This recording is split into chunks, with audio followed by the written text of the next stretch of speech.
footage was recorded by Zachariah and the reunion narrator. And without further ado, the Backrooms damage control found footage.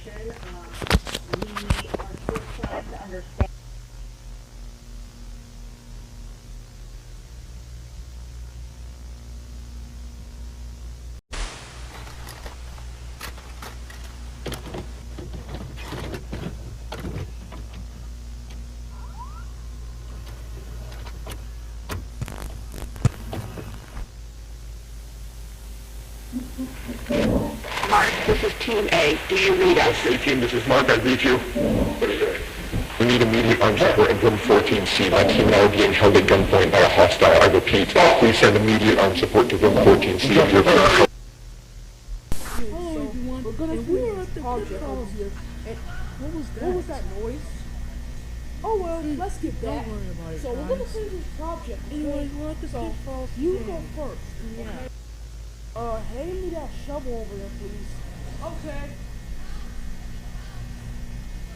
What was that noise?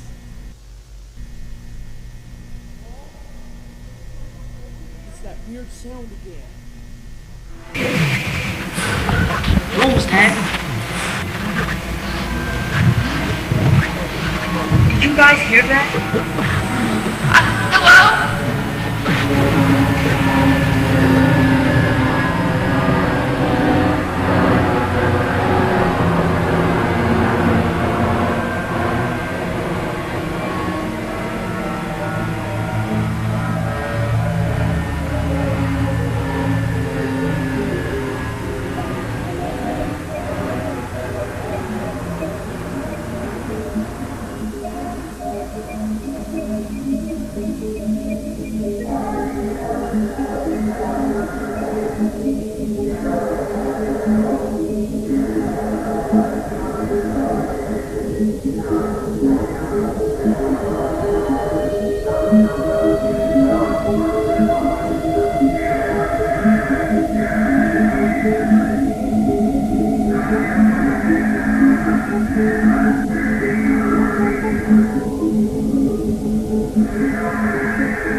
I'd like to thank you all once again for your patience on this. It has been a stressful 15 hours for all of us here, and while he cannot currently be with us, Dr. Beck sends his apologies regarding the numerous inconveniences caused by our decision to keep you here overnight. Now, it appears that the situation has reached a point of some stability. We're still looking into a few things, but I feel that we can now properly address what occurred without running into speculation. What happened last night should not have happened. Not here, not with us. What occurred was a gross misunderstanding that was the result of some severe information mismanagement. Even now, I believe most of you still have an incomplete idea of what took place last night. So before I fill you in, I need to address the fact that there has been information deliberately withheld from many of you on the project. Now, these choices were not made lightly and were done for only the best of reasons. However, I want to make it abundantly clear that following the events of last night, it has been proven to us that that method of conducting ourselves was not viable. So, I'm coming to you now to correct this mistake and begin delivering the authentic order of events as we understand them. On the morning of March 1st, a team of 4 researchers was sent into the complex to conduct their routine layout analysis. George Levy, Marvin Lee, Ronald McCarthy, and Peter Tench. At around 12:25 p.m., the group realized that they had lost track of Tench while traversing the previously accessed branch of hallways. As you'll recall, this prompted an immediate withdrawal of response back to standard, followed by several days of significant search efforts. However, those ultimately yielded nothing, and as far as any of us were concerned, Tench had simply vanished, leaving no physical trace.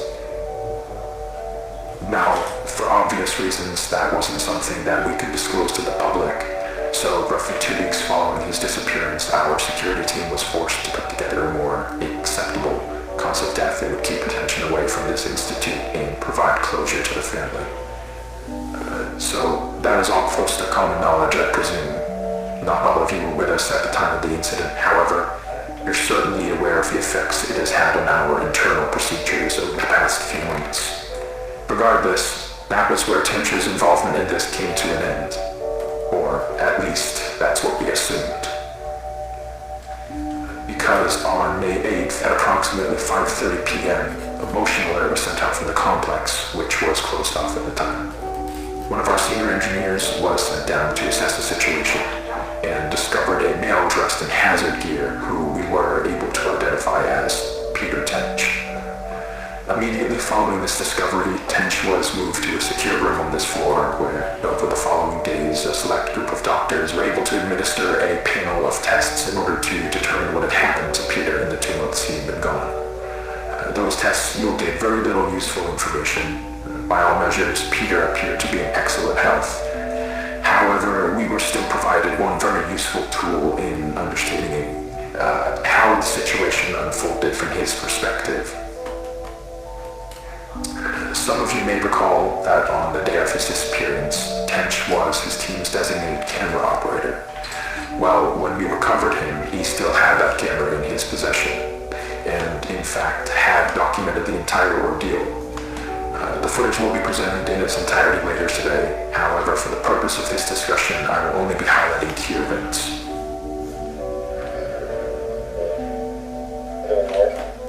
This is the hallway where Peter was last seen. They're not in view, but you can hear the others walking behind him. Now, as he approaches the branch on the right here, pay close attention to the audio. Guys, can you hear this?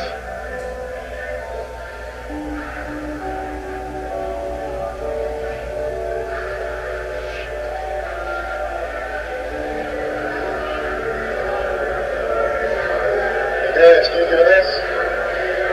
Hey! Now, I'd like to save the discussion for afterwards, but what you just saw is what we believe to be the moment that Peter was instantaneously transported 2 months forward in time. Following that abrupt flash you just saw, Tench proceeds back out to the hallway in search of his team, but is without any indication of their presence. The next 30 or so minutes of the tape follow a fairly panicked Tench as he attempts to navigate his way back to the threshold. He does obviously find his way back. However, the threshold appears not as he knows it, but as it appeared on the date of May 8th. And this ties us back to the moment when we recovered him. So, to summarize, from his point of view, he had only been inside the complex for several hours. So to him, all of the new developments surrounding the threshold were completely foreign. Luckily, though, as I already mentioned, there were people available to manage the situation as it unfolded. And over the course of the following days, we were able to properly sit down with Peter and work with him to gain a collective understanding of what had happened. However, there was still the very significant fact that Mr. Tench was considered legally deceased as a result of the cover story, and reversing that would be no easy feat. He understood this and was willing to cooperate while we looked for a way to reintegrate him without raising suspicion. Unfortunately, though, that process ended up taking quite a bit longer than we had anticipated, and all the while Peter was sucked out here waiting idly by. We did our best to keep him engaged, but it is hard to combat the effects of prolonged sensory deprivation on the human brain, and as a result, Peter's mental state took a toll.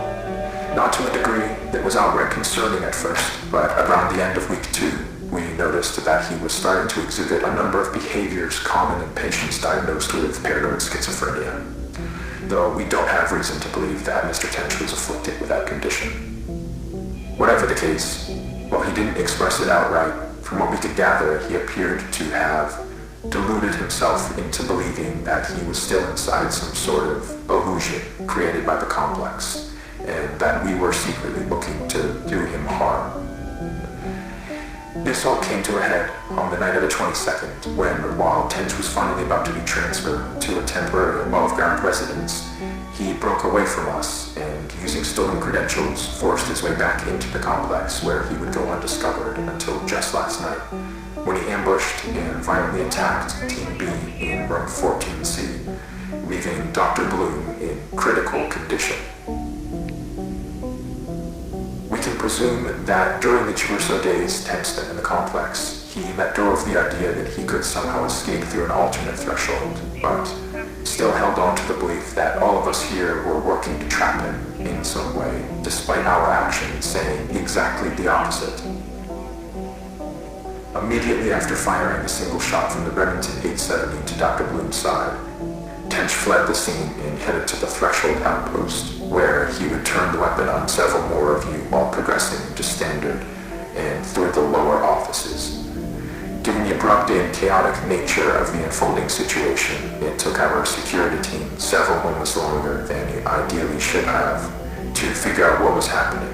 But thankfully, while Tench was passing through one of the empty labs next to storage, Dr. Maxwell was able to act quickly and managed to disarm him, accidentally discharging the weapon into the ceiling in the process, though. However, Tench still managed to avoid apprehension, fleeing into the maintenance wing and evading our security staff by taking the freight elevator to the surface. Now, this situation could have played out very badly, given the potential number of witnesses around the building at the time. But, luckily for everyone involved, as far as we can tell, Tench was not noticed as he exited the property. Around 5 minutes later, our security team made it to the ground floor and began a thorough sweep in the direction of the hillside where cameras had last observed Tench. Now, there's no easy way to say this other than to just say it.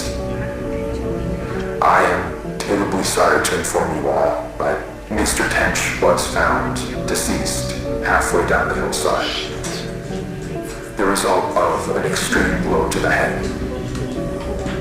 It appears that while he was running through some brush, he failed to anticipate a sudden dip in the ground and tragically fell forward into a large rock. Given the circumstances, it was not something any of us could have anticipated or prevented.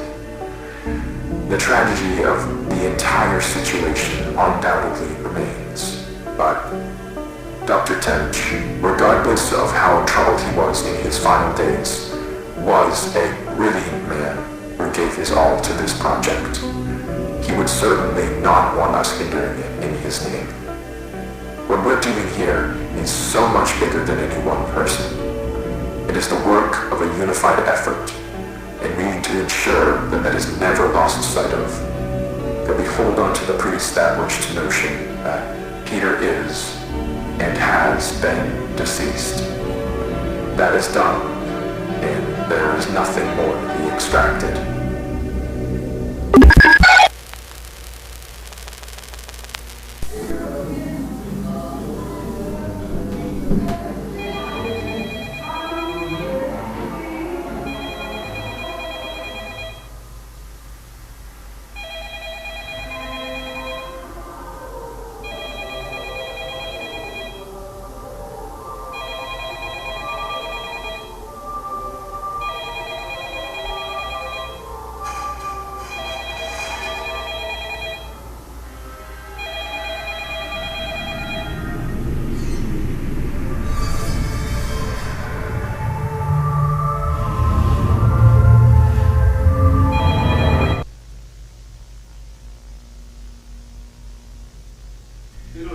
guys, it's me Zachariah here, and today some hazmat robots heard me screaming in here, and they done shout back at us.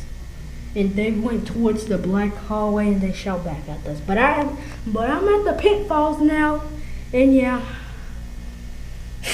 Anyways, I'm about to go home. So I managed to come back here in this normal area, and yeah, and I'm about to go get ready to go get in the shower, go to my room and eat something, and later on I'm going to work. But yeah, anyways, bye guys, love you, see you later.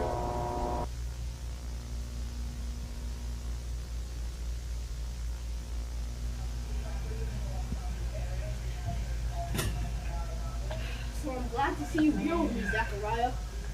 Okay, so let's get into the reunion. So we went into the dark hallway towards the pitfalls, and when I saw something, the room was white in there. Okay, so tell me what your issue is. Do you know anything about this afternoon at 4:16 p.m.? That afternoon, I heard a child screaming down the hallway. I don't know who he was talking to. Watch, just watch. Wow, that's scary. I don't know what that was. I just heard it again. He just screamed it twice. David's uncle about to scream.